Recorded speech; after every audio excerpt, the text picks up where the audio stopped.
Hello and happy Friday! Join us as we bring you the latest on the markets today, brought to you by FX. Here are today's financial headlines.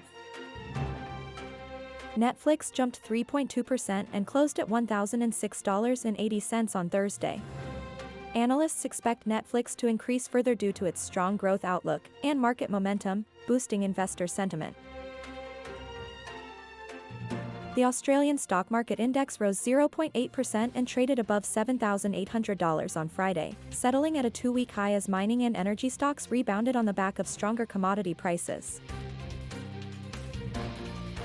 Gold fell below $3,330 per ounce, as investors took profits after the bullion reached a record high earlier in the trading session, driven by demand for safe haven assets amid continued uncertainty in U.S. trade policy.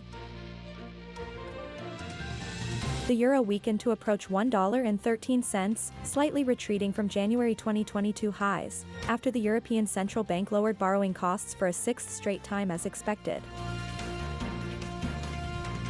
Ether traded at around $1,580 this Friday, decreasing by 0.2% in the last 24 hours.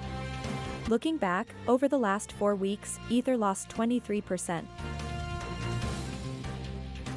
Now let's review the major economic events of the day.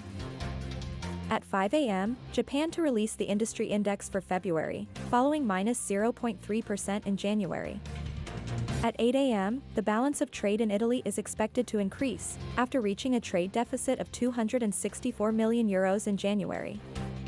At 9 a.m., Italy will release figures for the construction output of February, following 4.2% in January. Monday's major economic events. At 4 a.m., Indonesia to release the balance of trade for March, following $3 billion in February.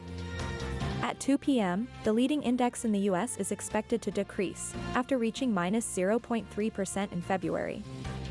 At 9 p.m., South Korea will release figures for the producer price inflation of March, following 0% in January. And that's it for this week's Market News Roundup, presented by FX. Thanks for joining us, and see you again next week as we bring you the latest market news and insights. We wish you a great weekend.